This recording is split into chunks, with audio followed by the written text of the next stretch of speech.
The California drought is a severe issue which many of us do not take into consideration. It is drastically changing our lives and the lives of many plants and animals. But what exactly is causing the California drought? Is it our fault, or is it something that's occurring naturally? Water is our most commonly owned resource, so then why do we tend to waste what should be appreciated by many people? Governor Brown declared California a drought state and emergency in January 2015. Ever since then, companies and politics have tried to find ways to solve the long, prolonged drought. By learning more about the California drought, you will have a better understanding of what is happening to our state and what to expect from it. First, I will talk about what is the California drought. Then I will talk about how it's affecting the lives of many of us. And last, I will talk about what to expect from it. So what is the California drought? Basically, the California drought means that California is running out of water. Our groundwater is slowly drying out. According to a NASA scientist by the name of Familekti, the drought began in 2002, where climate started changing and global warming started increasing. By this, I mean that our seasons were not supposed to be how they usually are. Meaning, like, winter felt more like summer, like it did in the past year. It hardly rained, and this causes many of our streams, lakes, and creeks not to have water, and which is bad, and also for our plants. But what is causing this, because this is not normal, it's all the air pollution we put into the air. All the cars, even the electronics, even everything you use in your house is what's causing our climate change and what's causing us to run out of water. And also the useless waterways we do. We use water for, like, stupid things.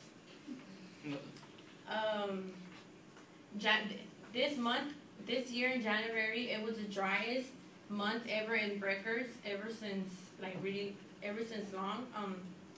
We're losing water really rapidly, as you can see in the first picture. It's just a 3-year difference.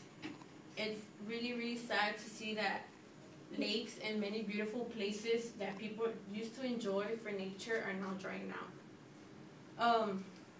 An example of this picture too, 3-year difference.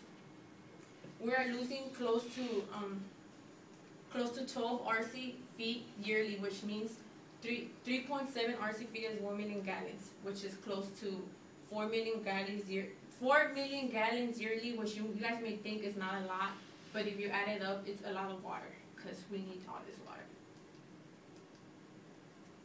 Now that I have talked about what the California drought is and the history behind it, now we'll talk about how it affects the lives of many. Not only is it affecting the lives of many of us, it's affecting farmers.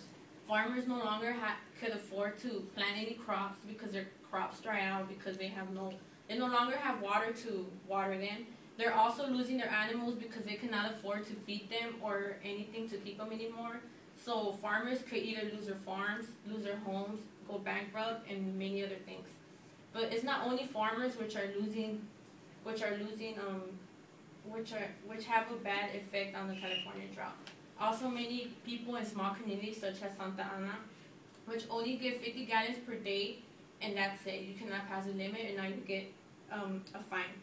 50 gallons to you guys may seem like a lot, but it's actually not a lot. If you shower for more than 10 minutes, you are using 30 to 50 gallons daily. So think about it. If you live in Santa Ana, you will only be able to shower for a minute or so.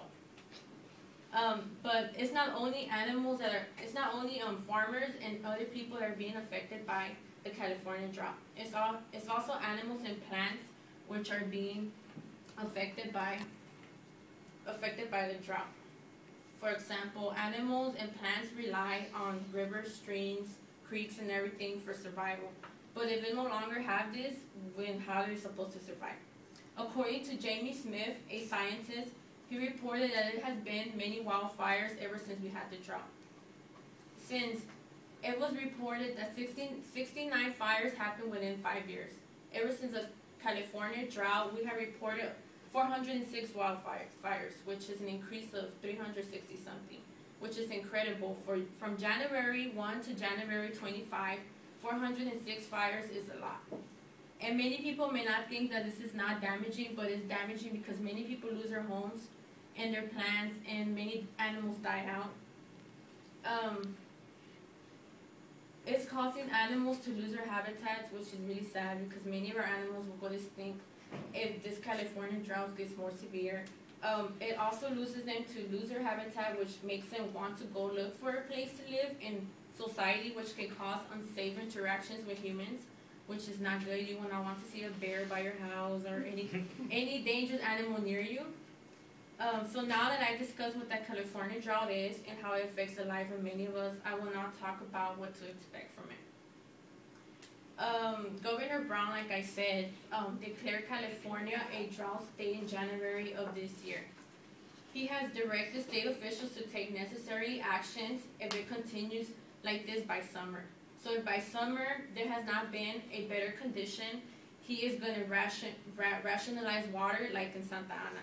We will no longer have a usage to shower how long we want, to water our crops, to put any pool outside, anything like that. We will have to limit ourselves, and imagine if you live in a household with a lot of people, water's not going to be enough.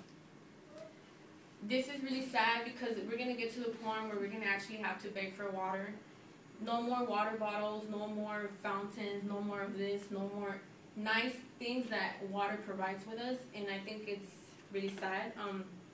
Metropolitan Water District of Southern California already has considered water rationing, and like I said, if the water conditions not improve, then water rationing will happen, not only in Santa Ana, but in many other places. Now let's wrap things together. Now that I talk about what the California drought is, how it affects many of us, and what to expect from it, I will, now in conclusion, I'm gonna say, well, basically that, water is a good usage, and like, we're wasting it, and many people do not know. Like, all of you guys look really happy right now. I don't know, you guys are happy because, we're losing our water, which is our most important resource out here. Without water, we can't survive, neither can our plants or animals. I believe that it's essentially important to be informed about the California drought so you guys could have a better understanding of what it is and what will happen if we continue to act foolish. Could this be our future, where we have no water at all? You may think about it, because if we continue to act foolish, this is how our world will be.